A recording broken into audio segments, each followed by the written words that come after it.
പുതിയ സീസണിന് മുന്നോടിയായുള്ള ഒരുക്കങ്ങൾക്കായി ബാഴ്സലോണ യുഎസിലെത്തിയിരിക്കുകയാണ്. 3 സൗഹൃദ മത്സരങ്ങളാണ് പ്രീ സീസൺ ടൂറിന്റെ ഭാഗമായി ബാഴ്സ കളിക്കുക. ഈ മത്സരങ്ങൾക്കായി ലാമിൻ യമാൽ ഉൾപ്പെടെ 10ഓളം താരങ്ങളില്ലാതെയാണ് ബാഴ്സ യുഎസിലെത്തിയത്. പരിക്കാണ് ഭൂരിഭാഗം താരങ്ങളുടെയും പ്രശ്നം. കോപ്പ അമേരിക്കയ്ക്കിടെ പരിക്കേറ്റ റൊണാൾഡോ അറൗഹോ, യൂറോ കപ്പിനിടെ പരിക്കേറ്റ പെഡ്രി, കഴിഞ്ഞ സീസണിലേറ്റ പരിക്കിൽ നിന്ന് മുക്തനാവാത്ത ഫ്രങ്കി ഡിയോങ്, അടുത്തിടെ പരിക്കേറ്റ അൻസു ഫാറ്റി, കഴിഞ്ഞ സീസണിൽ പരിക്കേറ്റ് ഇപ്പോൾ റിക്കവറി സ്റ്റേജിലുള്ള ഗാവി എന്നിവർ ബാഴ്സ നിരയിലില്ല. സ്പെയിനൊപ്പം യൂറോ കപ്പ് വിജയികളായ ലാമിൻ യമാൽ, ഫെറാൻ ടോറസ് എന്നിവർക്ക് ബാഴ്സ വിശ്രമം നൽകുകയായിരുന്നു.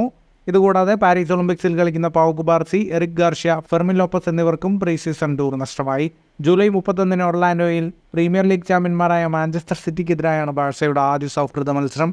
ഇതിനുശേഷം ഓഗസ്റ്റ് 4 എൽ ക്ലാസിക്കോ പോരാട്ടത്തിൽ റയൽ മാഡ്രിഡിനെ നേരിടും. ശേഷം ടൂറിലെ അവസാന പോരാട്ടത്തിൽ ഇറ്റാലിയൻ കരുത്തരായ AC മിലാനെ നേരിടും.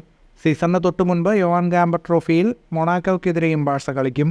പ്രീ സീസണിനായി 31 സ്ക്വാഡുമായാണ് പുതിയ പരിശീലകനായ ഹാൻസി ഫ്ലിക്ക് യുഎസിലെത്തിയിരിക്കുന്നത്. ബാഴ്സയുടെ പ്രീ സീസൺ സ്ക്വാഡിൽ ഉൾപ്പെട്ടവർ ഇവരാണ്: Marc Andre ter Stegen, Alexander Balde, Inigo Martinez, Robert Lewandowski, Raphinha, Inaki Pena, Christensen, Romeu, Victor Roque, Ilkay Gundogan, Jules Kounde, Julian Araujo, Lenglet, Pablo Torre, Casado, Fort, വയെ, Pau വിറ്റോ, Astralaga, Kochen, Unai, Mikayil Faye, Marc Bernal, Gerard Martin, Noah Darvich, Guille Fernandez, Andres Cuenca, Toni Fernandez, Sergi Dominguez, Guim Junyent, Alexis ഒൾമേഡോ.